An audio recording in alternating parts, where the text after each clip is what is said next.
আসসালামু আলাইকুম প্রিয় শিক্ষার্থী বন্ধুরা, এই যে 11 নম্বর একটা এমসিকিউ আমরা দেখতেছি, সংখ্যাটির লগের পূর্ণক কত।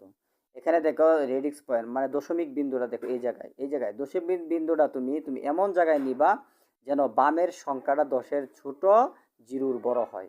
তাহলে দশমিকটা যদি তুমি এই যে 3 আর 4 এর মাঝখানে আনো, তাহলে দশমিকের বামে হইতেছে 4, তাহলে এটা 10-এর ছোট, জিরোর বড় হইল। আর যদি 5 আর 3 এর মাঝখানে এখানে আনো, তাহলে যদি বলো যে দশমিকের বামের সংখ্যা তো 3, তা তো 10-এর ছোট বা জিরো বড় হইতেছে না, না, না। তাহলে তোমার কত হয়ে যাবে? দশমিকের বামের সংখ্যা হয়ে যাবে 43। এই জন্য দশমিকটা তোমার আনতে হবে এই যে 3 আর 4 এর মাঝখানে, তাহলে বামের সংখ্যাটা হয়ে যাবে 10-এর ছোট, জিরোর বড়। এখন দেখো কয় গড় ডান দিকে আসবে, 1 2 3 4 গড় ডান দিকে আসবে, এই জন্য 4 হবে। আর মাইনাস হওয়ার কারণ হলো এই যে ডান দিকে আসলে মাইনাস, বাম দিকে গেলে প্লাস। যেহেতু রেডিক্স পয়েন্ট এই জায়গায় ডান দিকে আসতেছে, এই জন্য মাইনাস। তাহলে এই আনসারটা সঠিক। খুদা হাফেজ।